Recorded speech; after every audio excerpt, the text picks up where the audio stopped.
Salut les riders et les rideuses, c'est Gabriel pour une nouvelle vidéo. Aujourd'hui je vais vous présenter le matériel que j'ai acheté cet hiver pour être prête au printemps, pour la saison, pour aller balader avec mon Africa Twin. N'oubliez pas un pouce bleu ou un commentaire sympa pour aider dans le référencement de mon site. Toutes les références produits, tous les liens se trouvent en dessous de la vidéo. Alors on commence tout de suite. J'ai acheté une semelle plus large pour mon pied. C'est la semelle JV. J'ai acheté la semelle pour l'Africa Twin 2016-2017 en pensant que c'était correct et que Honda n'avait pas changé le pied. Alors j'ai acheté la semelle et j'ai vu que le pied était très légèrement en porte-à-faux dans la semelle. Et puis après mon achat, JV a sorti une semelle pour l'Africa Twin 2018. Donc pour l'instant je garde ma semelle, mais idéalement je devrais la changer. J'ai équipé ma moto d'une bulle haute. C'était vraiment nécessaire pour moi pour éviter d'avoir du vent sur les bras. Ça me donne un petit peu de névralgie. Donc la bulle haute me permet vraiment d'être protégé au mieux contre le vent. J'ai choisi la bulle haute Honda pour rester dans la marque et que ce soit vraiment compatible, montage sans aucun problème. En ce qui concerne le GPS, j'ai choisi sans trop me poser de questions le dernier GPS, la dernière génération TomTom, donc c'est le Rider 550. Et j'y vois déjà 3 inconvénients, alors que je n'ai pas encore roulé beaucoup avec. Premier inconvénient, c'est qu'il ne connaît pas les sentiers. Donc, impossible de faire un parcours en traversant un bois. Si vous, en cours de chemin, vous désirez prendre un sentier pour prendre un raccourci, il va vous dire que vous êtes au milieu de nulle part et il va n'avoir de cesse que de vous faire demi-tour pour rejoindre la première route en macadam. Deuxième inconvénient, l'outil pour construire des parcours sur votre ordinateur qui est fourni avec le TomTom, ça s'appelle MyDrive. Il y a une connexion directe entre le TomTom et MyDrive via un cloud. Donc, en faisant un parcours sur MyDrive, vous allez directement le recevoir sur votre TomTom.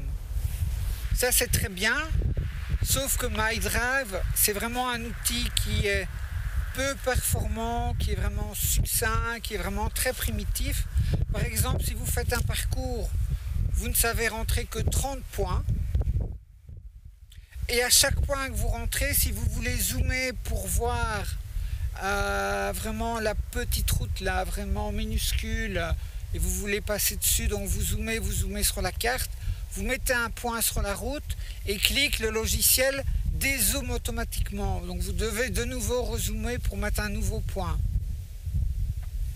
Et enfin, troisième inconvénient, il ne reconnaît pas ce logiciel les GPX qui ont été faits ailleurs que dans votre logiciel. Donc si vous rentrez un GPX, il va le lire, il va bien l'afficher et il va bien le transmettre au TomTom, mais vous ne pourrez pas le modifier.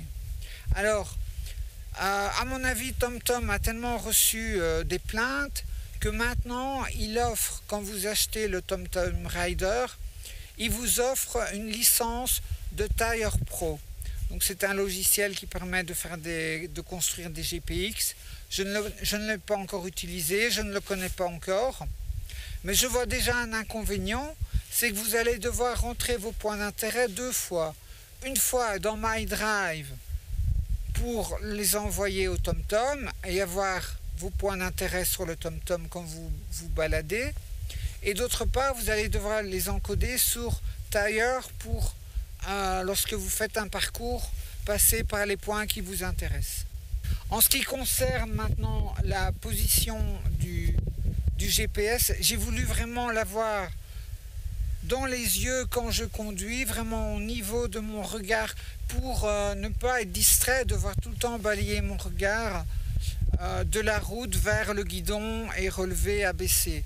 Et j'ai trouvé chez JV un pied qui se fixe sur la barre transversale de l'Africa Twin avec l'attache spéciale d'un côté JV, de l'autre côté TomTom, et donc vous savez fixer directement votre TomTom comme ça. J'avais besoin d'espace pour stocker mon matériel, surtout si j'ai envie de partir en vacances. J'ai donc acheté le seul sac qui fonctionne pour l'Africa Twin. C'est le sac JV XS 320 et j'ai muni le sac d'une petite centrale pour recharger mes appareils. Comme le sac qui est ici derrière, il n'épousait pas bien la forme du réservoir.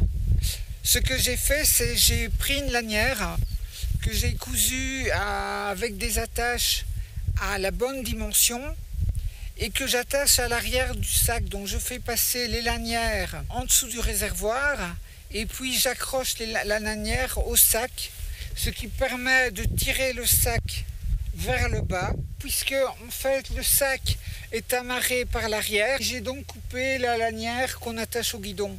Psychologiquement, ça m'embêtait quand même d'attacher quelque chose au guidon et ainsi de rendre quelque part le guidon moins mobile. Donc je préfère l'attacher par l'arrière. Toujours pour m'équiper, pour avoir de l'espace de rangement et partir en voyage, j'ai finalement acheté un top case en dur. J'ai abandonné l'idée d'acheter un sac souple. Je trouvais finalement que c'était beaucoup moins pratique. D'une part, on peut le voler en coupant les lanières. D'autre part, l'enlever et le remettre continuellement, ça me paraissait lourd. Donc, j'ai vu une vidéo sur le matériel JV 2018 et la présentation du top case Dolomiti de JV, et j'ai été séduite par ce top case. Donc il existe en 30 litres et en 52 litres. J'ai préféré prendre le petit pour éviter d'avoir un effet d'aileron arrière sur le réservoir que je connaissais avec ma Transalp et avoir un effet de levage de la roue avant à haute vitesse. Alors pour l'avoir essayé, je peux vous dire que ce n'est vraiment pas le cas et que dès qu'on roule, on oublie en fait qu'on a un top case. Comme j'ai l'intention de le laisser sur la moto, j'ai évidemment acheté le sac Dolomiti qui va avec et qui permet, lorsqu'on est à l'hôtel, simplement de prendre le sac sans devoir prendre le top case avec pour aller dans la chambre d'hôtel. Il faut d'ailleurs faire attention puisque le top case Dolomiti ne contient pas de poignée, il est donc difficile de le transporter. Faites donc attention à ça.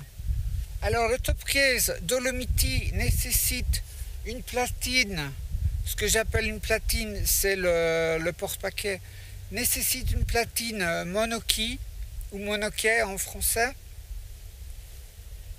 Alors j'ai eu beaucoup de problèmes parce que la platine qui est proposée par JV, je la trouvais trop haute par rapport au porte-bagages d'origine et trop à l'arrière de la moto. Alors en plus de ça, j'ai téléchargé la documentation pour monter le kit platine JV pour monoquille et j'ai constaté qu'il y avait 12 pages de montage et qu'il fallait démonter tout l'arrière de la moto puisqu'il y a des espèces de supports qu'il faut visser à partir de la platine et qui viennent jusqu'en dessous du porte-bagages. Donc je trouvais vraiment que ce n'était pas une bonne solution. J'avais téléphoné à un concessionnaire pour demander s'il pouvait m'installer le kit de platine JV et il m'avait dit que oui, à condition que j'achète la platine par son intermédiaire.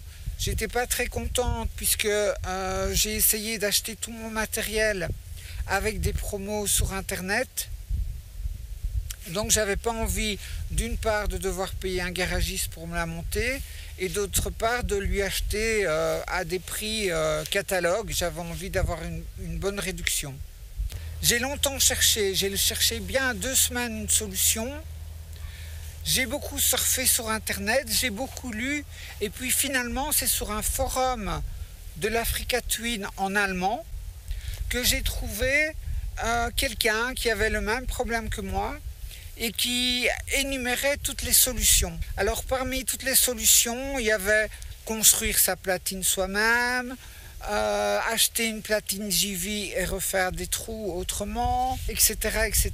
Et puis dans les solutions, il expliquait qu'il avait trouvé un petit fabricant indépendant en Espagne qui fabriquait des platines à fixer directement sur le porte-bagages d'origine. Donc cette solution, c'est vous avez une platine monoquille qui est au plus proche de la moto, vers l'avant et aussi au plus bas de la moto, directement fixée sur le porte-bagages d'origine. Donc c'est ça que je voulais chez Sirac, qui est ce petit fabricant indépendant espagnol. J'ai beaucoup discuté avec lui, il s'appelle Salvador, il est très sympa. Vous pouvez acheter quelque chose chez lui sans vous inquiéter. La seule chose, peut-être, il faut demander que ce soit un mode de transport UPS, parce que le mode d'origine que lui utilise, c'était assez lent.